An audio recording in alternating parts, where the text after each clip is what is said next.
Hello everyone, for chemical equilibrium we are here and एक lecture के अंदर 50% chemical equilibrium को हम समझने जा रहे हैं। तो केमिकल इक्विलिब्रियम को स्टार्ट करना है तो उससे पहले हमें यह समझना होगा कि आखिर में केमिकल इक्विलिब्रियम होता क्या है। स्टूडेंट्स, नॉर्मली हम जानते हैं कि केमिकल रिएक्शन दो तरह की होती हैं। कुछ केमिकल रिएक्शंस को हम लोग रिवर्सिबल रिएक्शन कहते हैं और कुछ केमिकल रिएक्शन को नॉन रिवर्सिबल रिएक्शन कहते हैं। तो जो नॉन रिवर्सिबल रिएक्शन है वो, जैसे मैं एग्जांपल लिखूं, non reversible reaction HCl H positive Cl minus, ये पूरी तरह से यहां पर डिसोसिएट हो गया। इसी तरह से CaCO3 हीट किया, CuO प्लस CO2, पूरी तरह से ये आयनिक फॉर्म की नॉन रिवर्सिबल रिएक्शन, ये मॉलिक्यूलर फॉर्म की नॉन रिवर्सिबल रिएक्शन। लेकिन इसके अलावा इसमें सिर्फ एक चीज है, इसमें क्या है, रिएक्टेंट टू प्रोडक्ट ही केवल बनेगा, ये रिएक्शन बैक नहीं होगी। जबकि रिवर्सिबल रिएक्शन क्या होगा, रिवर्सिबल रिएक्शन में रिएक्टेंट से रिएक्टेंट टू प्रोडक्ट बनेगा एंड अगेन प्रोडक्ट से रिएक्टेंट बनेगा। तो इसमें जैसे ही रिएक्टेंट से प्रोडक्ट बनेगा, थोड़ी देर बाद प्रोडक्ट से रिएक्टेंट वापस बनने लगेगा। एग्जाम्पल, जैसे N2 plus 3H2 reversible to NH3, nitrogen और हाइड्रोजन ने मिलकर के अमोनिया को बनाया and after some time ammonia is again it will convert into nitrogen and hydrogen. दोनों में एक खास बात याद रखनी है कि जब N2 से H2 रिएक्ट किया और NH3 बनी तो हमने केवल ये वाला साइन देखा, ऊपर वाला, और इसके साइन को हम बोलते हैं फॉरवर्ड रिएक्शन का साइन। तो ये फॉरवर्ड रिएक्शन के लिए साइन है, नीचे वाला साइन बैकवर्ड रिएक्शन के लिए साइन है। तो ऊपर वाले साइन की जो स्पीड है, इसकी स्पीड का कांस्टेंट मान लेते हैं K1, यानी N2 और H2 से अमोनिया जो बन रहा है उसकी रिएक्शन स्पीड कितना मान लेते हैं, K1। और जैसे अमोनिया बना, अमोनिया से वापस ये बनेगा, इसकी स्पीड कांस्टेंट कितना मान लेते हैं, K2। अगर ये दोनों बराबर हो जाएंगे रेट कांस्टेंट, तो K1 क्या है यहां पर, rate constant for forward reaction, और K2 क्या है यहां पर, rate constant for backward reaction. और बच्चों, अगर ये दोनों बराबर हो जाएंगे, K1 is equal to K2 if, तो यहां पर आ जाएगा इक्विलिब्रियम। जब N2 और H2 से अमोनिया का बनना उतनी ही स्पीड से हो जितना अमोनिया से N2 और 3H2 बने, तो ये एक इक्विलिब्रियम हो जाएगा। बेटा, इक्विलिब्रियम पर रिएक्शन खत्म नहीं होती, लेकिन एक बात को याद रखना है, इक्विलिब्रियम पर रिएक्शन के कंसंट्रेशन का चेंज अगर बराबर हो जाए तो हम उसको मानेंगे वो एक डायनेमिक इक्विलिब्रियम एग्जिस्ट हो जाएगा। तो ऐसी रिएक्शन का और भी एग्जाम्पल हम लोग लिख सकते हैं। कौन सा एग्जाम्पल, बोर्ड चेक कर लो, दिख रहा कि नहीं, ठीक है। तो इसका और एग्जाम्पल हम लोग ले सकते हैं, जैसे PCl5 reversible PCl3 plus CO2, N2 plus O2 reversible to NO, ये सारी रिवर्सिबल रिएक्शन है। अब डियर स्टूडेंट, रिवर्सिबल रिएक्शन तो पता चल गया। अगर रिवर्सिबल रिएक्शन में कांस्टेंट K1 K2 के बराबर हो जाए तो यहां पर इक्विलिब्रियम भी आ जाता है। ये क्या आ जाएगा, इक्विलिब्रियम। लेकिन इस इक्विलिब्रियम के दो पार्ट, अगर कोई नया प्रोडक्ट नहीं बन रहा है तो that will be physical equilibrium, but if new product is forming that will be chemical equilibrium. तो यहां इक्विलिब्रियम को हम दो पार्ट्स में डिवाइड कर देते हैं, ठीक है। कौन कौन से दो पार्ट हैं, चलिए देखिए। पहले वाले में हमें क्या करना है, अगर कोई नया प्रोडक्ट बन जाए तो केमिकल इक्विलिब्रियम, और अगर कोई नया प्रोडक्ट नहीं बने तो फिजिकल इक्विलिब्रियम। तो दोनों में डिफरेंस क्या है, पहले तो हमें ये देखना है, ठीक है। तो दोनों में डिफरेंस क्या है, चलिए देखते हैं। यहां पर बच्चों हम लोग क्या करते हैं, इक्विलिब्रियम को दो पार्ट में डिवाइड कर देते हैं। Equilibrium divided into two part. एक को हम लोग लिखते हैं फिजिकल इक्विलिब्रियम,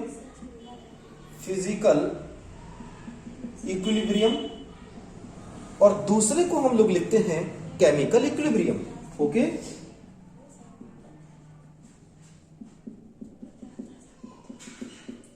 दूसरे को हम लोग लिखते हैं केमिकल इक्विलिब्रियम। ओके, तो दोनों में क्या डिफरेंस? दोनों में डिफरेंस ये है कि एक में नया प्रोडक्ट नहीं बनेगा और एक में नया प्रोडक्ट बनेगा। तो दोनों में कैसा? जैसे फिजिकल इक्विलिब्रियम की अगर हम बात करें तो फिजिकल इक्विलिब्रियम में कोई भी नया प्रोडक्ट नहीं आएगा और केमिकल इक्विलिब्रियम में नया प्रोडक्ट आएगा। जैसे मैंने फिजिकल का एग्जांपल लिखा, सॉलिड से लिक्विड, सॉलिड से लिक्विड, डोंट टॉक, सॉलिड से लिक्विड। तो यहां पर सॉलिड से लिक्विड बनाना हमें, अगर हमने सॉलिड को यहां पर ले लिया आइस, और अगर 0 डिग्री सेल्सियस पर आइस जितना पानी बनाए उतना ही पानी से वापस आइस बन जाए, ठीक है, वाटर H2। तो इन दोनों के बीच में जैसे बहुत तेजी से ठंड पड़ रही हो और उस तेजी से ठंड वाले टाइम पर अगर हम लोग क्या करें, एक आइस के टुकड़े को लिक्विड में डाल दें, तो क्या होगा? वो आइस ना तो और ज्यादा मेल्ट होगी और ना ज्यादा उस आइस में कुछ एडिशन आएगा। उन दोनों के बीच में एक इक्विलिब्रियम एग्जिस्ट हो जाएगा। इसको हम लोग क्या बोलेंगे बच्चों? Physical equilibrium. इसी तरह से अगर हम दूसरा एग्जांपल लें तो हम ले सकते हैं लिक्विड से वेपर का। तो लिक्विड से वेपर का इक्विलिब्रियम कैसे एग्जिस्ट करेगा? लिक्विड वेपर में इक्विलिब्रियम कैसे बनता है? मान के चलिए आपने यहां पर क्या ले लिया, H2O। H2O आपके पास लिक्विड है, आपने इसको इस कंटेनर में फिल कर लिया। यहां पर भैया वाटर भरा हुआ है, आपने इसको ऊपर से बंद कर रखा है, तो ये वाटर के मॉलिक्यूल कुछ क्या करेंगे, एस्केप हो जाएंगे और ये क्या बना लेंगे, vapour. After some time that vapour again will dissolve in water, इसमें ये वापस डिसॉल्व होना शुरू हो जाएगी। तो थोड़ी देर के बाद अमाउंट ऑफ वाटर जितना वेपर में कन्वर्ट हो रहा है उतना ही वेपर वापस वाटर में आ जाएगा। तो इन दोनों के बीच में, वेपर में और लिक्विड के बीच में, इन दोनों के बीच में एक इक्विलिब्रियम एग्जिस्ट हो जाएगा। तो इसको हम लोग क्या बोल सकते हैं? ये इस तरह का इक्विलिब्रियम है जिसको हम बोलते हैं liquid and vapour equilibrium. Okay, so चलिए ये हो गया हमारे पास लिक्विड एंड वेपर। हमारे पास थर्ड टाइप का जो इक्विलिब्रियम है वो है सॉलिड एंड वेपर का। सॉलिड और वेपर कैसे बनाएंगे? सॉलिड इक्विलिब्रियम वेपर, आप ले लीजिए NH4Cl, अमोनियम क्लोराइड। क्या है यहां पर? अमोनियम क्लोराइड एक सबलाइन कंपाउंड है। तो अमोनियम क्लोराइड यहां पर क्या बनाएगा, NH4Cl वेपर बनाएगा। यहां पर क्या है, ये सॉलिड, और इस प्रोसेस को हम लोग क्या बोलते हैं, सब्लिमेशन। तो जब जितना ammonium solid, ammonium chloride solid से अमोनियम क्लोराइड वेपर बनाए उतना ही वेपर अगर वापस सॉलिड में बने तो ये एक तरह का फिजिकल इक्विलिब्रियम यहां पर एडजस्ट हो जाएगा। क्लियर हो रही बात? अब हमें बात करना फिजिकल इक्विलिब्रियम में, क्योंकि नया कोई भी प्रोडक्ट नहीं बनेगा, no new product will form in this type of process. But if we are talking about chemical equilibrium, तो भाई केमिकल इक्विलिब्रियम में क्या होगा, इस तरह के इक्विलिब्रियम में न्यू प्रोडक्ट विल फॉर्म, एक नया प्रोडक्ट बनेगा। For example H2 plus I2 reversible 2HI, new product form हो रहा है। No doubt the reaction constant K1 is equal to K2, reaction constant K1 is always equal to K2, but here HI is forming. So we can say for the forward reaction we can say K1 is constant, and for backward reaction we can say K2 is the constant. And when these two constant will equal, K1 will equal to K2, तब क्या आ जाएगा, chemical equilibrium. लेकिन chemical equilibrium के कुछ characteristics होते हैं, तो कैरेक्टरिस्टिक्स को समझने से पहले हम क्यों ना कुछ ग्राफ समझ लें। तो ग्राफ समझते हैं मान के चलिए हमने एक ग्राफ बनाया और इस ग्राफ में यहां पर लिख दिया टाइम और यहां पर लिख दिया कॉन्सेंट्रेशन। और फिर हमने क्या किया, हम लोगों ने इस जब ये दोनों चीजें डिक्रीज होंगी तब बच्चों HI क्या होगा, इंक्रीज होगा। जब H2I2 डिक्रीज होगा वैसे वैसे HI इंक्रीज होगा। तो एक का कंसंट्रेशन, इस तरफ वाले कंपोनेंट्स का कंसंट्रेशन डिक्रीज होगा और उस तरफ वाले कंपोनेंट का कंसंट्रेशन इंक्रीज होगा। तो चलिए देखते हैं, मान के चलते हैं H2 और I2 का कंसंट्रेशन यहां पर था स्टार्टिंग में बहुत ज्यादा, तो ये धीरे धीरे डिक्रीज होके ऐसा आ गया। यहां पर हम मान लेते हैं हमारे पास क्या है, HI। तो HI धीरे धीरे क्या है, बनेगा, इसका कंसंट्रेशन क्या होगा, इंक्रीज होगा। इसका कंसंट्रेशन हम ऐसे ले जाएंगे और one time will come at that time, जब ये वाली लाइन इस वाली लाइन के पैरेलल हो जाए तब इसको हम लोग क्या बोलेंगे, इक्विलिब्रियम। यहां पर जब ये लाइन और ये लाइन बिल्कुल पैरेलल हो जाए तब हम इसको कहेंगे इक्विलिब्रियम। यहां पर इक्विलिब्रियम एग्जिस्ट हो जाएगा। अच्छा, दोनों के बीच में एक चीज ध्यान रखो, जैसे जैसे टाइम बढ़ेगा ये कंसंट्रेशन पहला डिक्रीज हो रहा है, दूसरा कंसंट्रेशन यहां से इंक्रीज हो रहा है, but after some time these two lines will be parallel. जैसे ही जहां पर ये दोनों ग्राफ की लाइन आपको पैरेलल मिले वहां पर समझ लेना है कि केमिकल इक्विलिब्रियम एग्जिस्ट हो गया। तो ये ग्राफ के साथ अब हमें सीखना है कि केमिकल इक्विलिब्रियम के कैरेक्टरिस्टिक्स क्या होते हैं, किन कंडीशंस पर केमिकल इक्विलिब्रियम एग्जिस्ट करता है। सो सबसे पहले तो बच्चों याद रखना है कि केमिकल इक्विलिब्रियम में जो चीजें आपको चेंज नहीं करनी है और जिनका चेंज नहीं आएगा, मेजरेबल प्रॉपर्टी होती है कुछ। कौन कौन सी मेजरेबल प्रॉपर्टी है, तो जो मेजरेबल प्रॉपर्टी होंगी उनको कांस्टेंट रखना है, चाहे आपका फिजिकल इक्विलिब्रियम हो और चाहे केमिकल इक्विलिब्रियम हो, चाहे ये वाला हो चाहे ये वाला हो, दोनों में फिजिकल प्रॉपर्टी को कांस्टेंट रखना है। अब वो कौन सी प्रॉपर्टी है, जिनको हम लोग क्या बोलेंगे, कुछ ऐसी प्रॉपर्टी जो कांस्टेंट रहे, अगर उन प्रॉपर्टी में आपने चेंज किया तो इक्विलिब्रियम यहां पर टूट जाएगा। तो चलिए मैं लिखता हूं यहां पर, इसको मैं रफ कर दे रहा हूं। अब मैं यहां पर लिखता हूं, जो प्रॉपर्टी रिमेन कांस्टेंट होनी चाहिए वो प्रॉपर्टी कौन कौन सी है।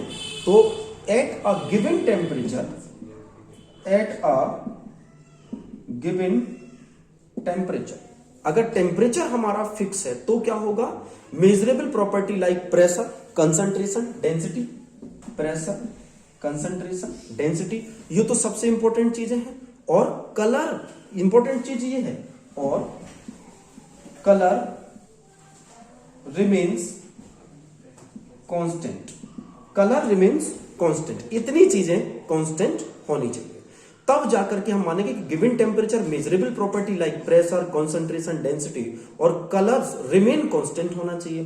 दूसरा पॉइंट, ये तो पॉइंट नंबर 1। पॉइंट नंबर 2 पर चलते हैं, क्या है, chemical equilibrium can be attend from either side, दोनों में से किसी भी साइड केमिकल इक्विलिब्रियम फॉर्म हो जाएगा। तीसरे पॉइंट पर chemical equilibrium remain unaffected by the catalyst, तो no change by the catalyst, catalyst से इस पर कोई भी चेंज नहीं आएगा, इसको आप नोट कर लीजिए। देन इसको फिर मैं आगे बढ़ाता हूं फटाफट।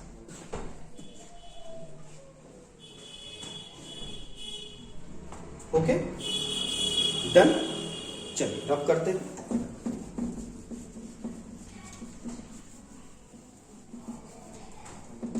केमिकल इक्विलिब्रियम के कुछ और पॉइंट्स हम देखते हैं। पॉइंट्स नंबर ये 1 हो गया, पॉइंट्स नंबर हमारे पास 2 हो गया। पॉइंट्स नंबर 3 में देखना है बेटा कि chemical equilibrium is dynamic in nature, not, it can not stop, but the concentration, दोनों डायरेक्शन का कंसंट्रेशन चेंज बराबर हो जाएगा। ऐसी कंडीशन में रिएक्शन नहीं रुकती, reaction does not stop, but the concentration of the direction forward reaction and backward reaction का इक्वल हो जाएगा। Concentration change will equal for both side, दोनों concept, but reaction will not stop. Please be remember कि reaction रुकेगी नहीं, reaction will not stop, reaction नहीं रुकेगी, concentration बराबर हो जाएगा लेकिन रिएक्शन नहीं रुकेगी। फिर the magnitude of such quantities और to any stage indicates the extent to which the reactants has proceed before reaching to equilibrium. It means ये है कि अगर आपने कोई केमिकल रिएक्शन चल रही है, सबसे पहले जो भी उसके वेरिएंट्स हैं उनको आपने अगर चेंज कर दिया तो केमिकल इक्विलिब्रियम डिस्टर्ब हो जाएगा। तो आपको इसको याद रखना है। अब हम देखते हैं कुछ और ग्राफ केमिकल इक्विलिब्रियम के। तो चलिए देखते हैं ग्राफिकल रिप्रेजेंटेशन, हेडिंग डाल दीजिए, graphical representation of chemical equilibrium. तो केमिकल इक्विलिब्रियम के ग्राफिकल रिप्रेजेंटेशन देखते हैं बेटा। चलिए, जैसे मान के चलो मैंने दो चीजों के बीच में ग्राफ बना रहा हूं। पहला ग्राफ मैंने यहां पर लिख दिया, ठीक है, किस किस के बीच में, टाइम और वही सेम कंसंट्रेशन या चेंज।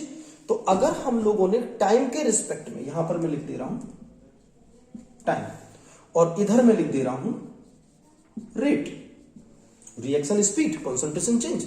तो बेटा अगर फॉरवर्ड रिएक्शन का कंसंट्रेशन इतना गिरा और यहां पर आकर के कांस्टेंट हो गया, लेकिन ये क्या हुआ, रिएक्टेंट से प्रोडक्ट बन रहा है, यानी बेटा रिएक्टेंट हमेशा क्या होगा, रिएक्टेंट हमेशा डिक्रीज होगा, जबकि बेटा प्रोडक्ट हमेशा क्या होता है, इंक्रीज होता है। कब तक, till that they are not achieving equilibrium, जब तक कि ये इक्विलिब्रियम पर नहीं आ जाए। तो जब रिएक्शन स्टार्ट करी तो रिएक्टेंट तो डाउन होगा ना यार, रिएक्टेंट धीरे धीरे गिरेगा। वैसे ही जैसे रिएक्टेंट क्या हुआ, गिरा, रिएक्टेंट गिरा तो प्रोडक्ट बढ़ा। अब दोनों एक ही लाइन पर आ जाएंगे तो उसको हम बोलेंगे इक्विलिब्रियम। तो भैया ये रिएक्टेंट दोनों का गिरा, यहां पर रिएक्टेंट गिरा, प्रोडक्ट का क्या होगा, रिएक्टेंट बढ़ेगा। अब आप देखिए ये बढ़ा और यहां पर आकर के ये लाइन पैरेलल हो गई, यहां पर क्या आ गया, इक्विलिब्रियम, यहां पर मिल गया इक्विलिब्रियम। अब इसको आप कैसे कह सकते हो, मान के चलो H2 एंड I2 थे यहां पर और यहां पर क्या था 2HI। तो H2 और I2 का कंसंट्रेशन टाइम के अकॉर्डिंग गिर रहा है और HI का कंसंट्रेशन या रेट बढ़ रही है। यहां पर इसकी रेट बढ़ रही है, इसकी रेट गिर रही है। तो एक की रेट स्लो जाने वाली है, एक की तेज होने वाली है, दोनों आकर के कांस्टेंट हो जाएंगे और जिस लाइन पर कांस्टेंट होंगे उसी को बोलेंगे केमिकल इक्विलिब्रियम। बच्चों एक बात को याद रखना, कोई भी केमिकल इक्विलिब्रियम, जैसे मैंने यहां पर लिखा H2 plus I2 giving equilibrium पर 2HI यहां पर हो गया, ठीक है, 2HI यहां पर हो गया। तो इसके इनिशियल कंसंट्रेशन पर इक्विलिब्रियम डिपेंड नहीं करता। इनिशियल कंसंट्रेशन, आप इन दोनों का 1 मोल भी ले लो तो भी ये रिएक्शन एग्जिस्ट हो जाएगी, इनके आप 100 मोल भी ले लो तो भी रिएक्शन एग्जिस्ट हो जाएगी। यानी initial concentration does not affect the equilibrium. तो इक्विलिब्रियम पर इनिशियल कंसंट्रेशन का कोई फर्क नहीं पड़ता। आप 1 मोल से स्टार्ट कर रहे हो या फिर आप 4 या 5 मोल से स्टार्ट कर रहे हो, तो कोई भी फर्क बच्चों इसमें नहीं पड़ता। अच्छा एक बात को ध्यान रखना है, केमिकल इक्विलिब्रियम की सबसे इंपॉर्टेंट बात क्या होती है बच्चों, कि अभी हम थोड़ी देर में पढ़ने जा रहे हैं गिब्स एनर्जी। तो यहां पर डेल जी की वैल्यू होती है 0, ये याद रखना है, इसको कहते हैं गिब्स एनर्जी। तो केमिकल इक्विलिब्रियम पर गिब्स एनर्जी क्या होती है, 0 हो जाती है। कैटलिस्ट का कोई इफेक्ट नहीं पड़ता, लेकिन टेम्परेचर को कांस्टेंट रखना है, एट कांस्टेंट टेम्परेचर को कांस्टेंट रखें तो ये ग्राफ हमें मिलेगा। आई थिंक ये क्लियर हो गया होगा। अब मैं इसको रफ कर रहा हूं, चलिए आगे बढ़ते हैं।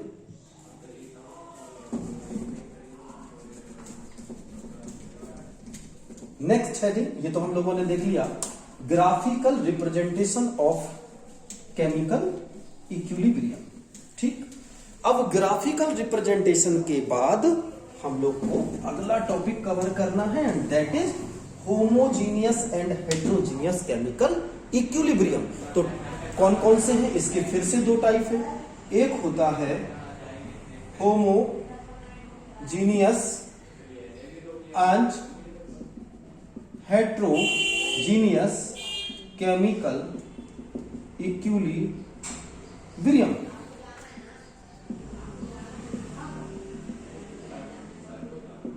होमोजीनियस इक्विलिब्रियम और heterogeneous chemical equilibrium. Homogeneous chemical equilibrium में क्या होगा, दो कंपाउंड जो फेस होगी प्रोडक्ट की भी वही फेस होगी, यानी सेम फेस होगी, जो रिएक्टेंट की होगी वही प्रोडक्ट की फेस होगी। यानी अगर गैस गैस है तो उसमें भी प्रोडक्ट में भी क्या बनेगा, गैस। जैसे एग्जांपल लिया H2 plus I2 reversible 2HI, gas gas and gas, तीनों की फेसेस बच्चों सेम होनी चाहिए, तो आएगा हमारे पास होमोजीनियस इक्विलिब्रियम। और अगर हेट्रोजीनियस इक्विलिब्रियम चाहिए, हेट्रोजीनियस इक्विलिब्रियम के लिए क्या करेंगे, तो for heterogeneous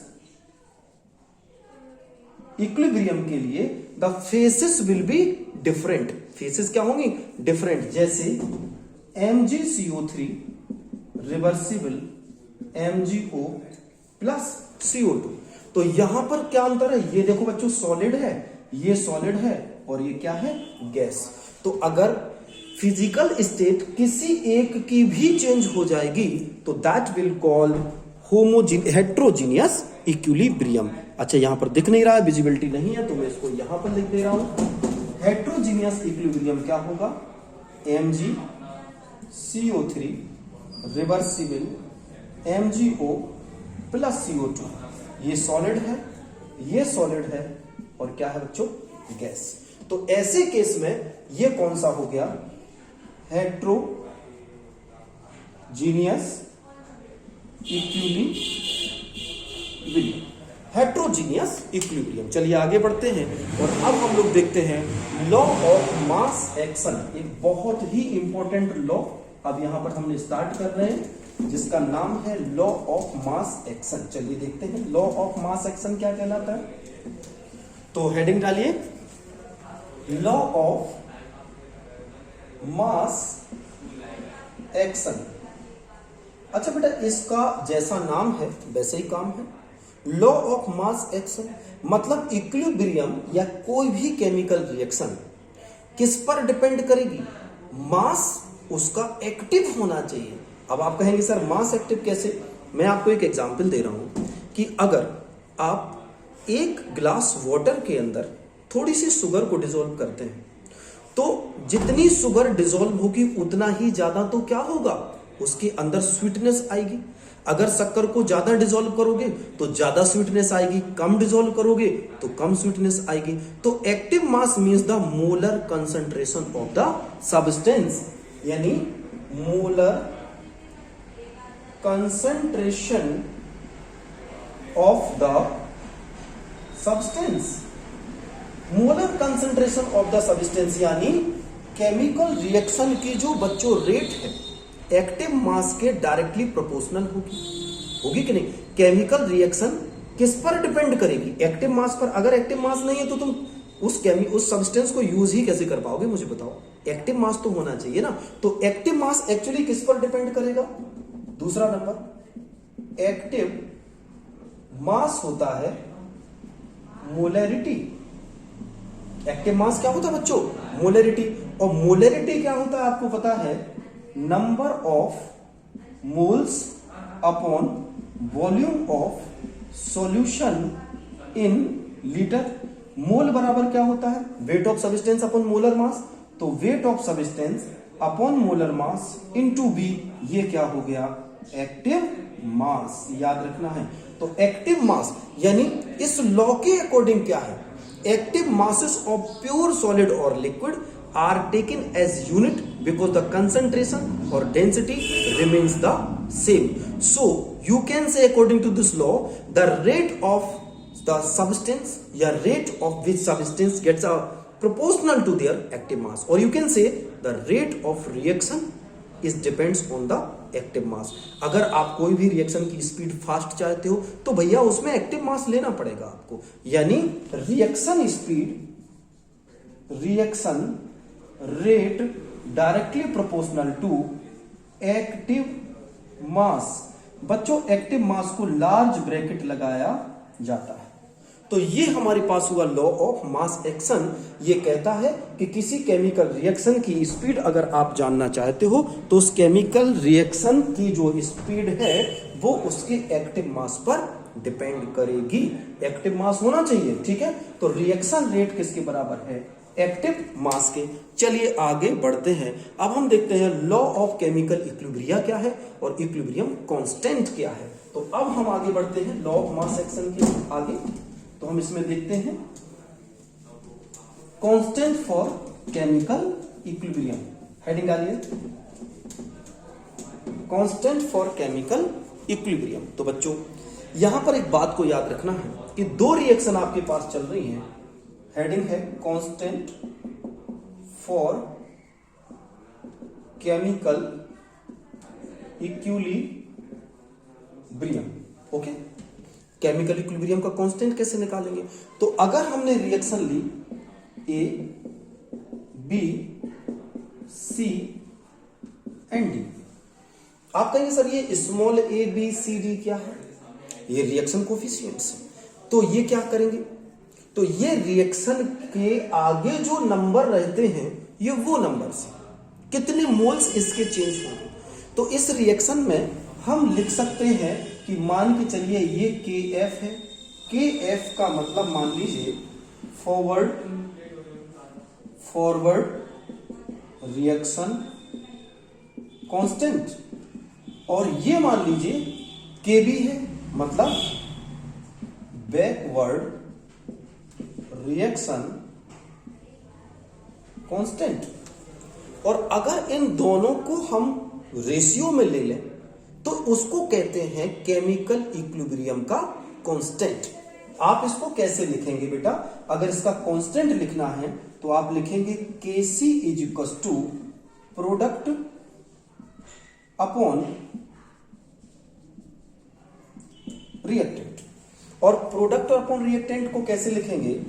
Kc is equal to C का पावर C, D के पावर D, A के पावर A इंटू B के पावर B। बच्चों जो आगे नंबर लिखे हुए थे वो उसकी पावर कंसंट्रेशन होते हैं और ये उसके कहां चले जाएंगे? पावर में चले जाएंगे। तो Kc बराबर प्रोडक्ट अपॉन रिएक्टेंट आपको लिखना है, CD अपॉन AB लिखना है। और बेटा आप क्या लिख सकते हो?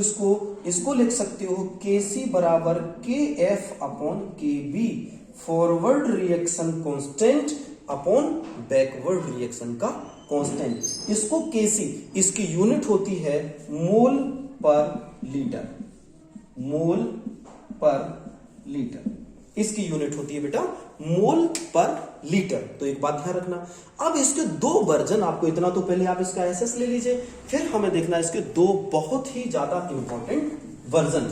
इसके दो टाइप हो जाएंगे। कैसे? जहां से न्यूमेरिकल हम लोग करेंगे तो उसके दो चीजें आपको लिखना है। क्या है?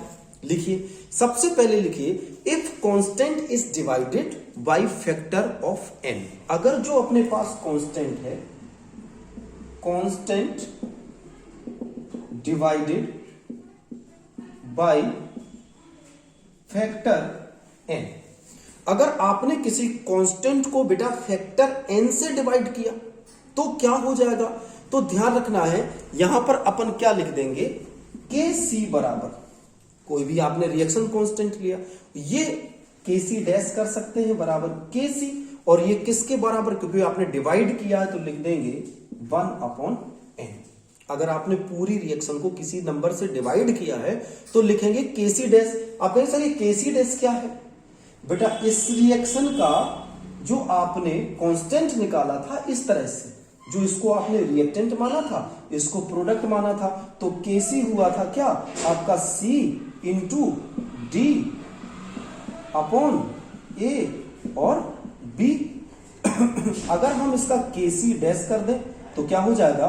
A B ऊपर चला जाएगा C एंड D। तो जो रिएक्शन फॉरवर्ड है उसका कांस्टेंट Kc और बैकवर्ड रिएक्शन का कांस्टेंट क्या होता है? Kc dash. आप कह सकते हो कि Kc डैश बराबर 1/Kc।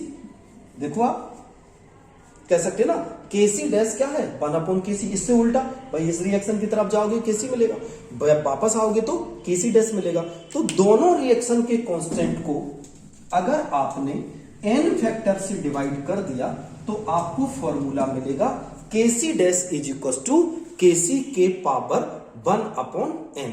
लेकिन the equation is multiply by factor n। If equation multiply by factor n, अगर आपने उसी रिएक्शन को किसी फैक्टर से मल्टीप्लाई कर दिया तो क्या हो जाएगा केसी डैश बराबर केसी। अब क्योंकि बेटा आपने क्या किया मल्टीप्लाई कर दिया तो क्या बचेगा n।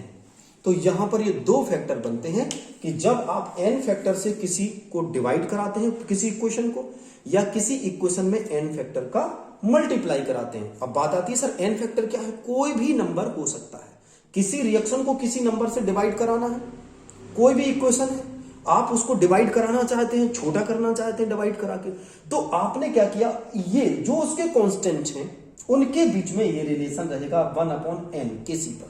और अगर आपने मल्टीप्लाई करना है कोई भी नंबर से तो उसके बीच में रहेगा KC dash equal to KC power n। Most important point है।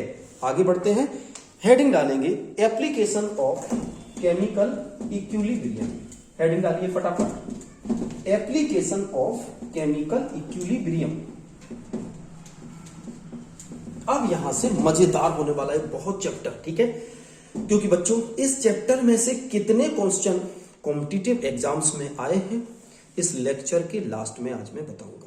कितने क्वेश्चन कॉम्पिटिटिव एग्जाम्स में आए हैं तो आपको पता चलेगा कि ये चैप्टर कंपटीशन के हिसाब से कितना इंपॉर्टेंट है और हमें हर इस चैप्टर की बारीक से बारीक चीज के बारे में पता होना चाहिए। तो देखते हैं, आगे बढ़ते हैं। तो हेडिंग डालिए सबसे पहले application of chemical equilibrium, equilibrium constant. Application of equilibrium constant पहले देखते हैं। Equilibrium constant, equilibrium constant. Application देखना है इसके बच्चों। एप्लीकेशन क्या होगा बेटा, अगर कभी भी किसी भी रिएक्शन यानी A प्लस बी से C प्लस डी बन रहा है, अगर बच्चों इस रिएक्शन की जो स्पीड है अगर आपने कैलकुलेट किया Kc बराबर प्रोडक्ट अपॉन रिएक्टेंट, और अगर उसकी वैल्यू 10 टू द पावर 3 से ज्यादा आती है, यानी if Kc is greater than 10 to the power 3, ये कांस्टेंट है, तो Kc की वैल्यू अगर न्यूमेरिकली 10 टू द पावर 3 से ज्यादा आती है, एक तो ये वैल्यू होगी, तो प्रोडक्ट प्रीडोमिनेट्स ओवर द रिएक्टेंट और रिएक्शन कहां जाएगी, फॉरवर्ड डायरेक्शन, ठीक है। तो ऐसी कंडीशन में रिएक्शन यानी अपन ने क्या यहां लिखना है, मोस्ट इंपॉर्टेंट चीज नोट कर लीजिए, बोल दे रहा हूं, लिखिए product predominant over reactant. Product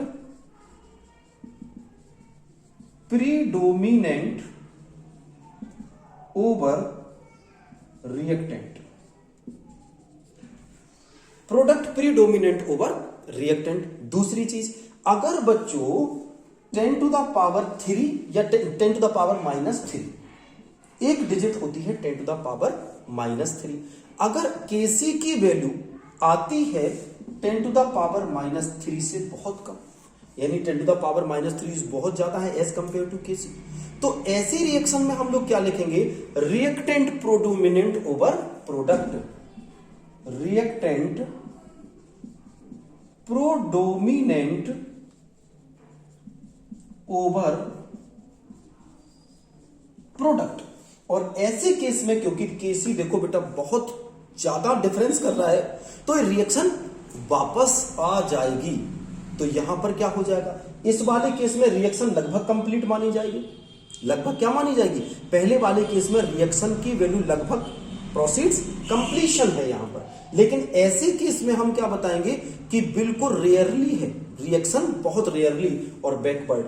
अगर तीसरा केस हम देखें, थर्ड, और अगर Kc की वैल्यू 10 टू द पावर 3 के पास आती है तो केमिकल इक्विलिब्रियम अटेन हो जाएगा। मेरे ख्याल से ये बात क्लियर हो गई होगी। आगे बढ़ते हैं एप्लीकेशन के बाद अगली हेडिंग पर पहुंचते हैं और हेडिंग डालिए reaction quotient.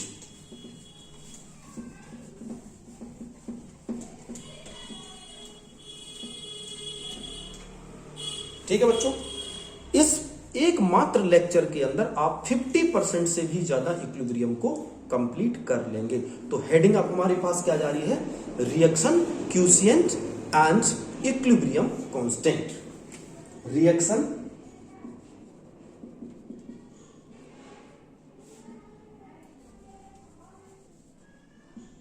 Chemical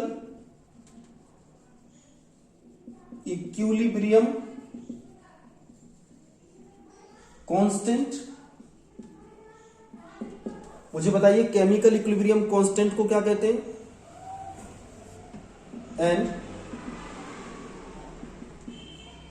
reaction equilibrium chemical equilibrium, या इसको क्या बोलेंगे, कोएफिशिएंट फॉर अ रिएक्शन।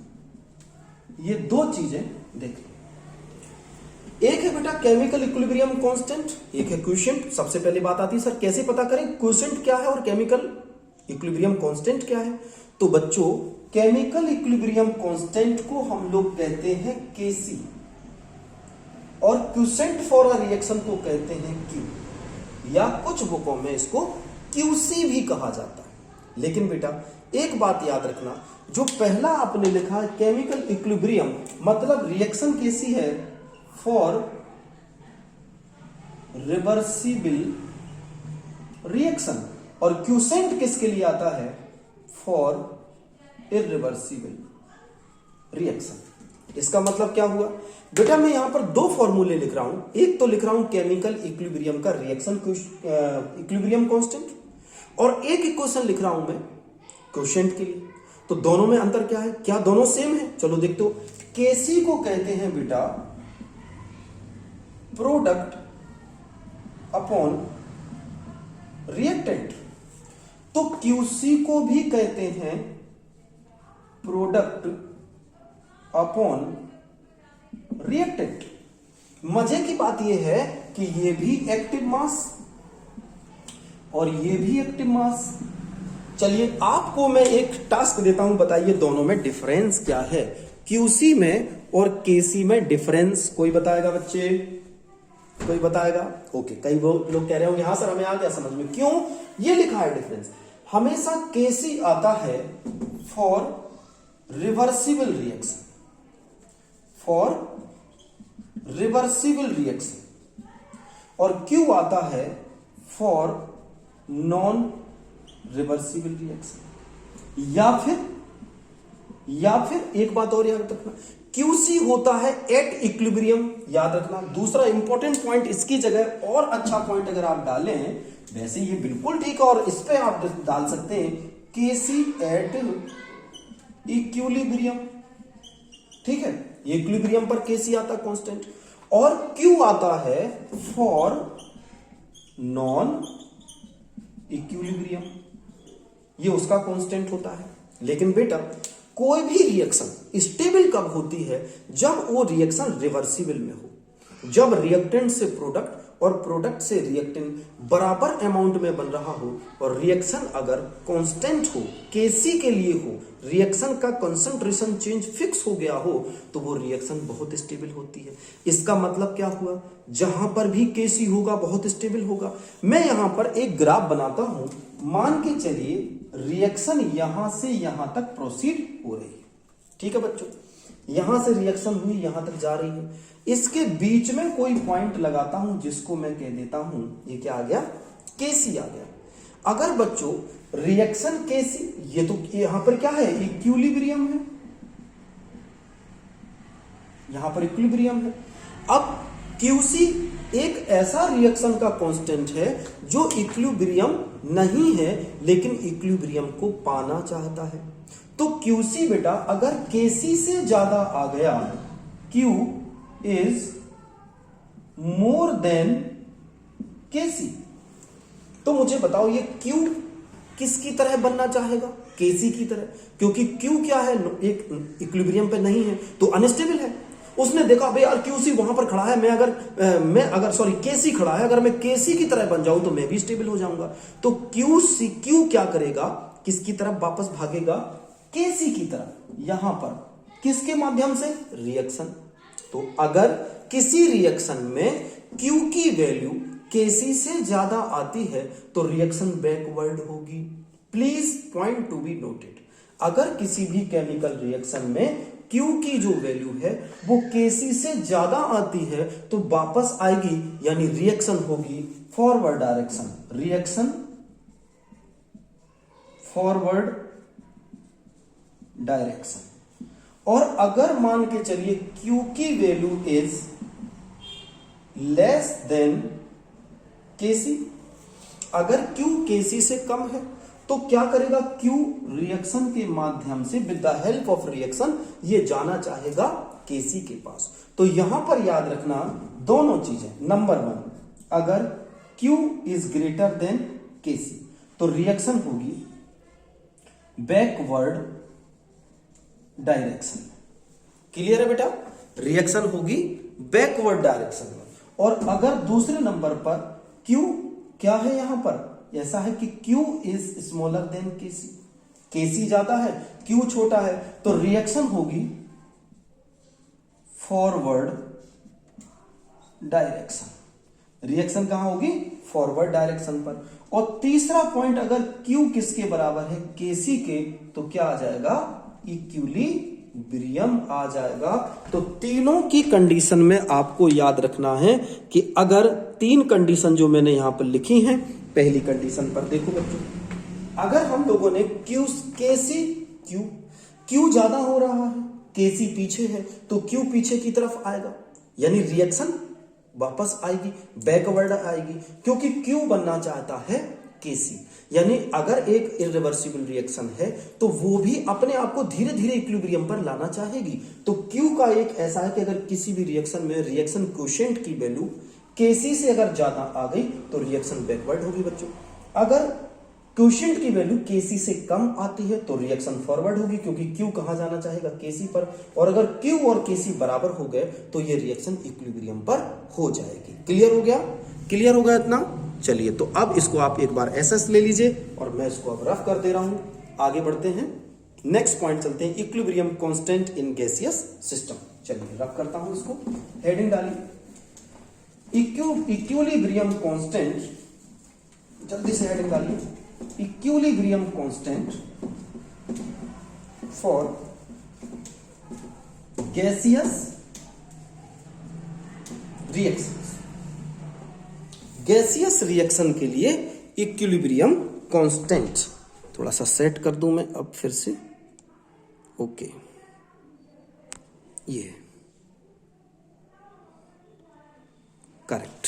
चलिए, so write down heading, equilibrium constant in gaseous system.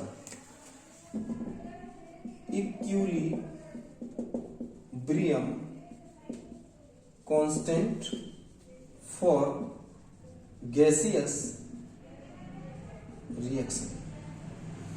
Gaseous reaction के लिए, अब बेटा अगर गैसियस रिएक्शन की अपन बात करें कि पूरा सिस्टम मान के चलो गैस की कंडीशन में हो रहा है, गैस ही गैस है, उसमें कोई लिक्विड और सॉलिड नहीं है, A B B reversible C C plus D D, ये सभी अगर गैसी गैस गैसी गैस गैस होंगी तो बेटा याद रखो इनके ऊपर प्रेशर भी तो कुछ काम करेगा। प्रेशर इनके लिए बहुत मायने होगा, यानी प्रेशर को भी आपको कांस्टेंट रखना पड़ेगा। तो यहां पर हम लिख सकते हैं constant of chemical equilibrium at fixed pressure P, तो हम इसको लिखेंगे क्या, Kp। तो बच्चों यही सेम चीज क्या Kp के लिए लिख देंगे, क्या लिखेंगे, Kp बराबर हो जाएगा, इसमें आप P लगा दीजिए, P C P D upon P A into P और B। ये हमारे पास Kp का कांस्टेंट निकलेगा। तो आपको इसको ऐसे ही नोट करना है, जल्दी से इसको आप नोट कर लीजिए। ये हमारे पास किसका कांस्टेंट आ रहा है, Kp का। ओके, तो क्योंकि प्रेशर अगर आप पूरे इक्विलिब्रियम पर प्रेशर फिक्स कर दिया तो रिएक्टेंट प्रोडक्ट पर भी तो प्रेशर जाएगा और रिएक्टेंट पर भी प्रेशर जाएगा। यहां भी प्रेशर फिक्स, यहां भी प्रेशर फिक्स, खत्म बात। अगर दोनों साइड प्रेशर, उस तरफ और इस तरफ प्रेशर फिक्स है तो उसके लिए आप उसको Pp जोड़ देंगे और ये P इंडिकेट कर रहा है कि रिएक्टेंट की तरफ और प्रोडक्ट की तरफ दोनों तरफ प्रेशर कांस्टेंट आपने ले रखा है, चेंज नहीं कर रहे हैं। डन। चलिए अगली हेडिंग डालिए, relationship between Kp and Kc। Relation in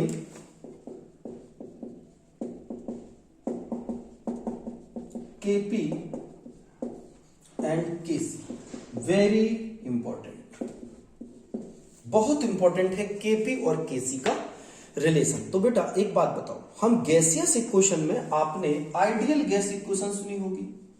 ideal gas equation क्या होती है?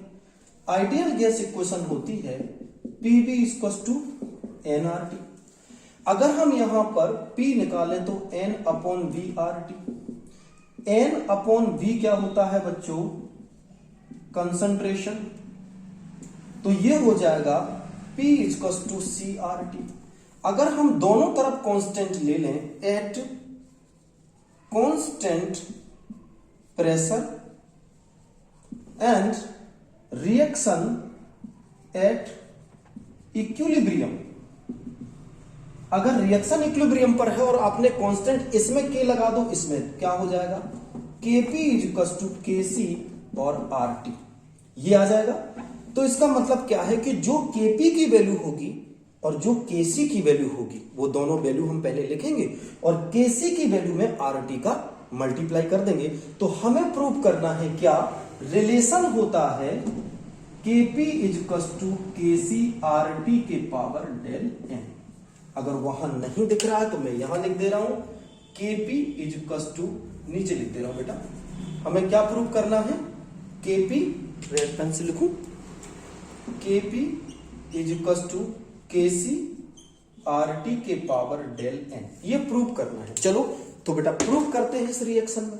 हमने इतना प्रूव कर लिया, एक बार फिर से आपको समझा दूं। क्या हमने प्रूव किया?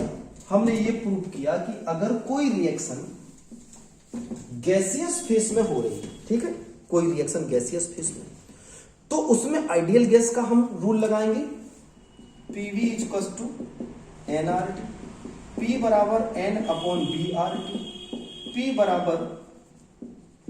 CRT, ये कह देंगे हम।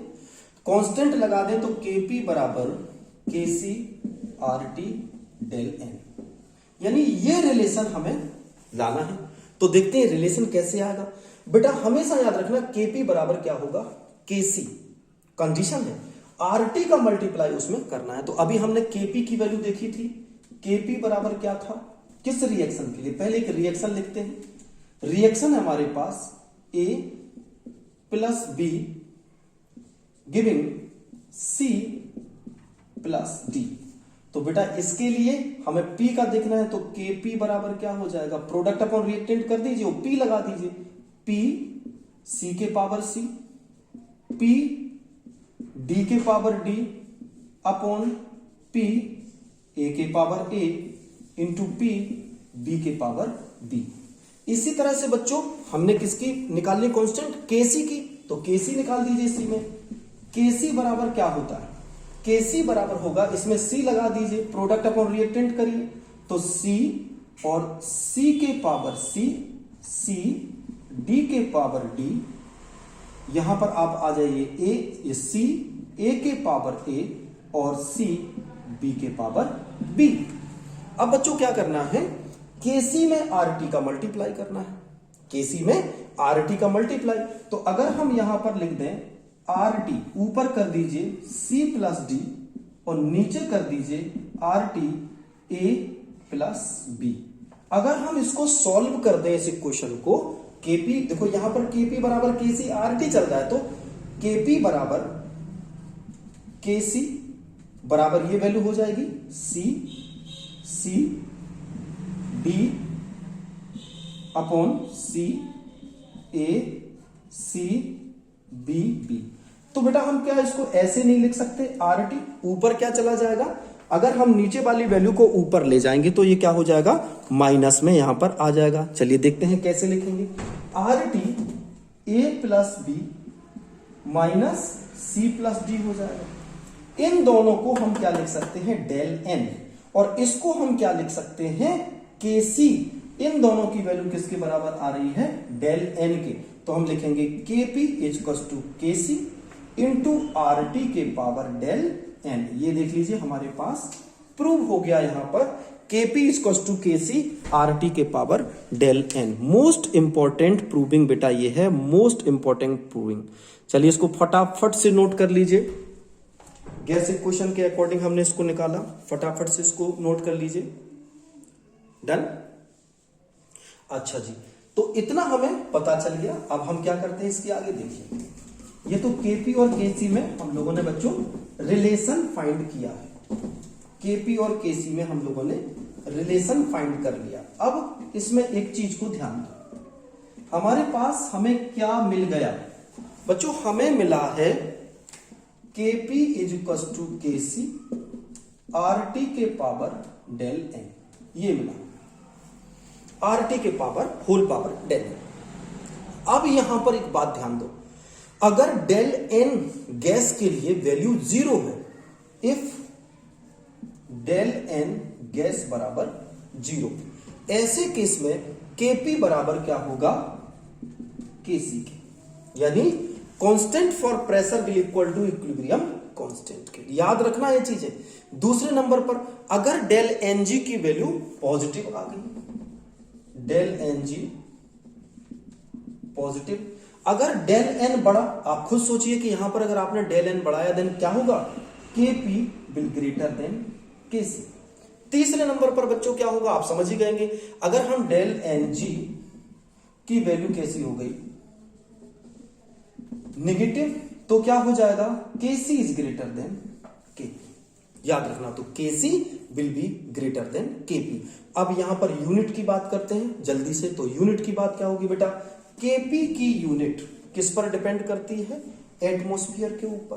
केसी की मोल पर लीटर के ऊपर डिपेंड करती है ना। तो केपी इज यूनिट क्या है, एटमॉस्फेयर के पावर क्या लिख देंगे, एनजी। ठीक है, तो जो भी आएगा उसके पावर आपको डेल एनजी लगा देना है। और केसी किसके लिए होता है, इज फॉर मोल पर लीटर, और इसके पावर क्या लगा देना है, डेल एनजी। तो यहां पर हम यूनिट बना सकते हैं। अगर बेटा यहां पर एन की वैल्यू फिक्स 1 आ रही है तो क्या होगी इसकी, एटमॉस्फेयर। ठीक है, इसकी क्या होगी यूनिट, एटमॉस्फेयर। और अगर केसी की निकालना है तो डेल एनजी कर लो, ये इसकी यूनिट हो गई। वेरी वेरी इंपॉर्टेंट पोर्शन ये हमारा यहां पर खत्म हुआ। चलिए आगे बढ़ते हैं। डन, रब कर दें इसको। ओके, अब हेडिंग डालते हैं। बहुत ही इंपॉर्टेंट एक डेरिवेशन हमें करना है, बहुत ही शानदार डेरिवेशन हमें करना है। वो डेरिवेशन क्या है आइए देखते हैं। तो हेडिंग डालेंगे अपन, क्या हेडिंग डालेंगे बेटा, रिलेशन इन, किस किस में हमें रिलेशन देखना है, relation equilibrium constant, equilibrium constant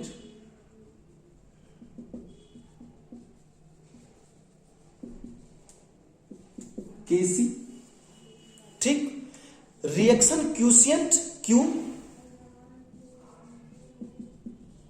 क्यूशिएंट Q, reaction quotient Q and Gibbs energy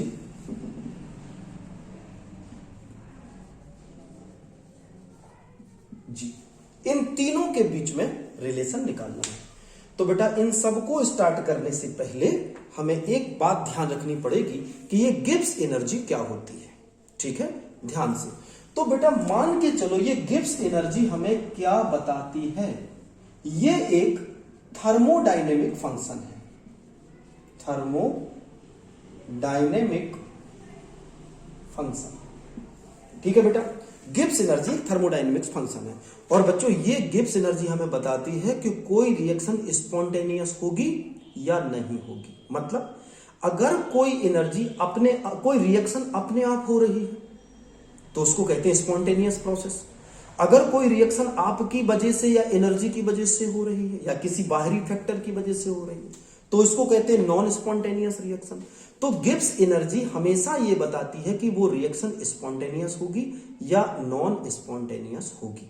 जैसे मैं एक आपको एग्जांपल दूं, मान के चलिए आपके पास ये माउंटेन है, इस फुटबॉल को आप ऊपर ले जाना चाहते हैं। तो जब आप इस फुटबॉल को ऊपर ले जाना चाहते हो तो कुछ एफर्ट लगाओगे कि नहीं लगाओगे? तो क्या ये रिएक्शन अपने आप हो जाएगी? तो इसको बोलेंगे नॉन स्पॉन्टेनियस प्रोसेस। अब इस फुटबॉल को नीचे लाना है तो ग्रेविटेशनल पुल की वजह से तो अपने आप आ जाएगी, आपको कोई एफर्ट लगाना नहीं पड़ेगा। तो जो अपने आप प्रोसेस हो जाए उसको बोलेंगे spontaneous process without external effort. बिना किसी एक्सटर्नल एफर्ट की अगर कोई रिएक्शन हो जाए तो वो रिएक्शन होगी कौन सी? Spontaneous reaction. और जिसमें कुछ आपको लगाना पड़े उसको हम क्या बोलेंगे? Non spontaneous reaction. तो गिब्स एनर्जी हमें दोनों चीजों को बता देती है कि ये रिएक्शन फिजिबल होगी या नहीं, ये रिएक्शन होगी या नहीं। तो चलिए पहले हम लोग देखते हैं कि इन तीनों को रिलेट करते हैं, एक दूसरे से कैसे रिलेशन करते हैं। चलो ये तो अपन ने समझा गिब्स एनर्जी क्या है, रिएक्शन क्यूसेंट समझ गए, नॉन इक्विलिब्रियम पर, कांस्टेंट समझ गए, इक्विलिब्रियम पर। अब हम लोग स्टार्ट करते हैं इन तीनों का रिलेशन निकालना। देखते हैं बच्चों कि इन तीनों में क्या रिलेशन आता है। चलो देखते हैं। तो इन तीनों को रिलेशन निकालने से पहले आपको एक फॉर्मूला गिब्स एनर्जी का याद रखना पड़ेगा। क्या है? Del G is equal to del H minus T del S. बेटा ये फॉर्मूला गिब्स एनर्जी का है। जब थर्मोडायनेमिक्स या आप पढ़ चुके होंगे तो आपको याद आता होगा। अगर आपने थर्मोडायनेमिक्स अभी नहीं पढ़ा है तो आप आगे पढ़ेंगे तो आपको पता चल जाएगा। तो ये यहां पर डेल एच क्या है? एंथैल्पी। डेल एस क्या है? एंट्रोपी। टी क्या है? Temperature. Del H enthalpy, del S entropy, T temperature. Enthalpy क्या होती बच्चों? Internal heat. एंट्रोपी क्या होती? सराउंडिंग की पूरे यूनिवर्स का एक फिक्स्ड कांस्टेंट ऑफ हीट। और टी आप जानते हो टेम्परेचर, ठीक है, एट एसटीपी। तो ये एक रिलेशन होता है और ये रिलेशन है एट नॉन स्टैंडर्ड, यहां लिख दे रहा हूं, एट नॉन स्टैंडर्ड कंडीशन। तो नॉन स्टैंडर्ड कंडीशन पर ये है number 1। Number 2 at standard condition ये हो जाएगा डेल जी नॉट बराबर del H naught plus T del S naught. Okay बेटा, ये स्टैंडर्ड कंडीशन पर नॉट जहां पर आप लगा देते हैं वहां पर स्टैंडर्ड कंडीशन बन जाती है। क्लियर? वहां पर क्या होती है? स्टैंडर्ड कंडीशन हमारे पास बन जाती है। अब इसके आगे हमें एक फॉर्मूला और याद रखना है। क्या बेटा? डेल जी बराबर होता है del G naught plus R T natural log K या नेचुरल लॉग क्यू। ये तीसरा फॉर्मूला है, याद रखना। ये तीसरा फॉर्मूला किसके लिए है? Del G naught standard condition, या फिर आप क्या कह सकते हैं एट इक्विलिब्रियम फॉर। बेटा देखो ऐसी कंडीशन, क्योंकि आपने यहां क्यू लगाया तो नॉन इक्विलिब्रियम पर है। कोई रिएक्शन एट नॉन इक्विलिब्रियम, उसके लिए ये रिलेशन आपको लगाना है नॉन इक्विलिब्रियम के लिए। तो अब हम क्या करेंगे, यहां पर अगर हम इस रिएक्शन को इक्विलिब्रियम पर ले जाएंगे तो बेटा आपको मैंने अभी बताया था थोड़ी देर पहले कि रिएक्शन को जब आप इक्विलिब्रियम पर ले जाते हैं तो वहां पर किसकी वैल्यू 0 हो जाती है? जल्दी से मुझे फटाफट बता दीजिए। डेल जी की वैल्यू 0 हो जाती है। तो अब एट इक्विलिब्रियम देखेंगे, at equilibrium at equilibrium del G क्या हो जाएगा 0 और क्यू क्या बन जाएगा केसी। बेटा ये दो चीजों को आपको याद रखना है। एट इक्विलिब्रियम क्या बन जाएगा, मैं देख लूं बोर्ड सही से आ रहा है, हाँ चलिए अभी तो ठीक ठाक आ रहा है। ओके, तो यहां पर डेल जी इक्वल टू 0 और क्यू बराबर केसी। देखो बेटा ये जो इक्वेशन है ना ये नॉन इक्विलिब्रियम पर है, याद रखना है। किस पर है, ये लिखा है एट स्टैंडर्ड और ये लिखा है एट नॉन इक्विलिब्रियम। यहां लिख दे रहा हूं फिर से, फॉर नॉन या एट नॉन इक्विलिब्रियम। और ये वाली जो रिएक्शन अगर आपको इक्विलिब्रियम पर बदलना है तो क्यू तो रहेगा नहीं, क्यू किस में बदल जाएगा केसी में। तो एट इक्विलिब्रियम हमेशा याद रखना, मैं यहां पर लिख दे रहा हूं डेल जी, यहां पर अलग से मैं लिख दे रहा हूं ताकि आपको याद बना रहे, क्योंकि ये मुझे रफ करना पड़ेगा ये वाला। तो इक्विलिब्रियम पर डेल जी बराबर होता है 0, याद रखना है। और एक चीज और याद रखना है कि क्यू बराबर हो जाता है केसी, ये आपको याद रखना है। तो अगर मैं इस इक्वेशन को बेटा इक्विलिब्रियम में चेंज कर दूं इसको, तो क्या हो जाएगा, ये 0 बराबर del G naught plus R T natural log केसी।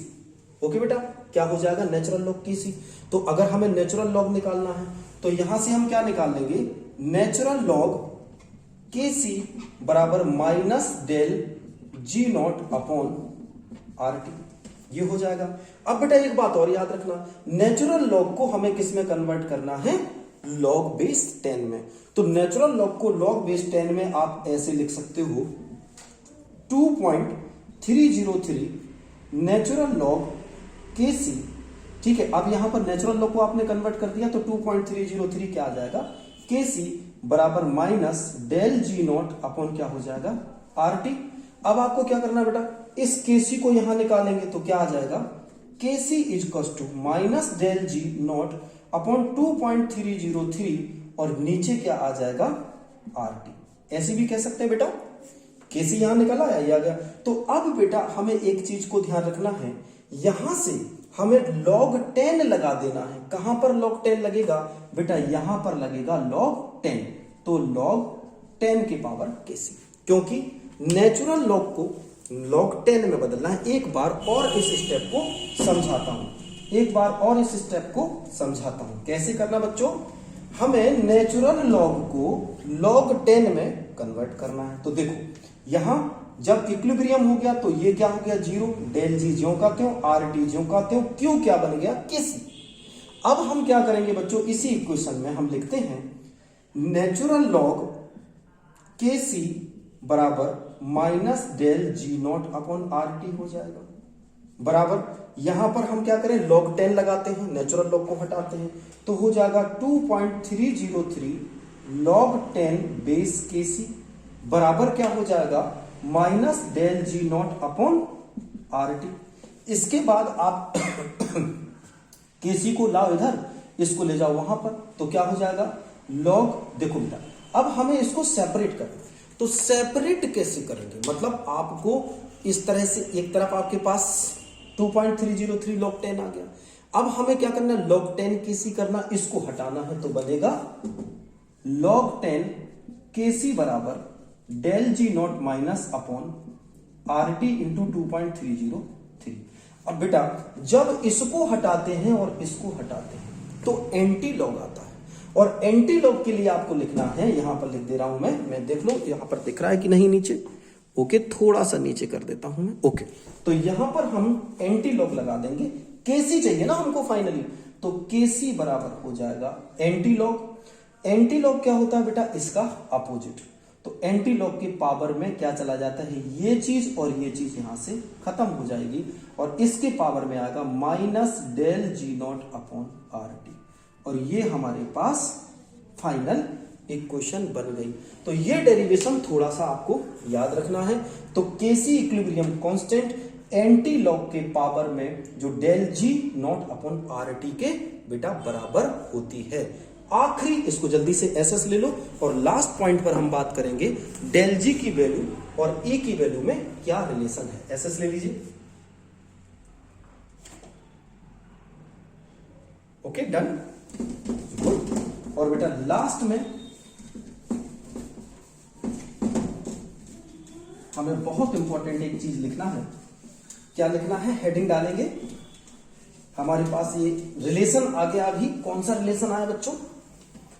हमारे पास जो रिलेशन आया वो आया KC बराबर E इसके पावर minus del G not upon RT। ये हमारे पास आया। अब इससे हमें क्या पता चलेगा?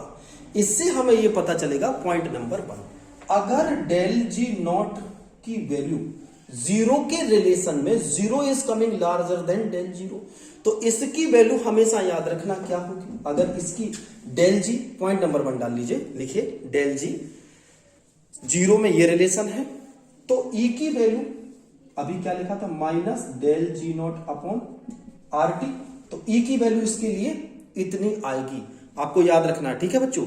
E की वैल्यू आपने इतनी निकाल ली। अब इसी के लिए अगर हम इसको पूरे को कांस्टेंट कर दें, किसको? इसको हम लोग कांस्टेंट कर दें, तो K विल ग्रेटर देन, ये 3 वैल्यू आपको याद रखनी है एक दूसरे से। ये 3 वैल्यू बेटा आपको हमेशा याद रखनी है, और ऐसी कंडीशन अगर आती है तो रिएक्शन फॉरवर्ड होगी।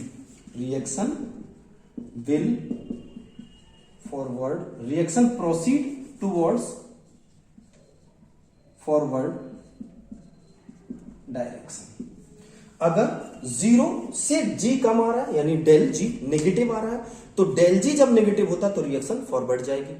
और इसके केस में E equals to del G not upon RT, इसकी वैल्यू हमें यहां से पता चल जाएगी, ठीक है? तीसरे नंबर पर K will be greater than 1। अब उल्टा कर देते हैं, if del G is greater than 0, तो अगर डेल G नॉट, मतलब जो डेल G की वैल्यू अपने पास आ रही है नॉट की, दैट इज 0 से ज्यादा, तो इसकी वैल्यू क्या हो जाएगी? Equilibrium constant. इसकी वैल्यू क्या रहेगी बताएं मुझे, इसकी वैल्यू? तो यहां पर बस हमें क्या लिख देना है? 1 इज ग्रेटर देन, यानी यहां पर जस्ट उल्टा। अगर बेटा देखो डेल G की वैल्यू नेगेटिव आए तो रिएक्शन फॉरवर्ड जाती है, डेल G की वैल्यू अगर पॉजिटिव आए तो रिएक्शन हमेशा क्या रखना है आपको याद? बैकवर्ड डायरेक्शन में आएगी। तो इसमें ये तो सेम रहेगा, E बराबर minus del G not upon RT। तो ये 3 चीजें हमारे पास मिल गई, ये 3 चीजें। और reaction will in backward direction, reaction हमारा बैकवर्ड डायरेक्शन में बच्चों चला जाएगा। इन दोनों को आपको याद रखना। तीसरे नंबर पर अगर डेल G नॉट की वैल्यू किसके बराबर हो जाए? 0 के, तो इक्विलिब्रियम, अभी तो बोला था डेल G नॉट बराबर 0, तो ये हो जाएगा इक्विलिब्रियम। सो यहां पर हम लोगों ने ये टॉपिक्स खत्म किया। अब ली चैटलियर्स प्रिंसिपल और आयनिक इक्विलिब्रियम हम लोग अगले शॉट में लेंगे। यहां तक आपको पूरी तरह से तैयार करना है, और like subscribe. Thank you so much, keep watching.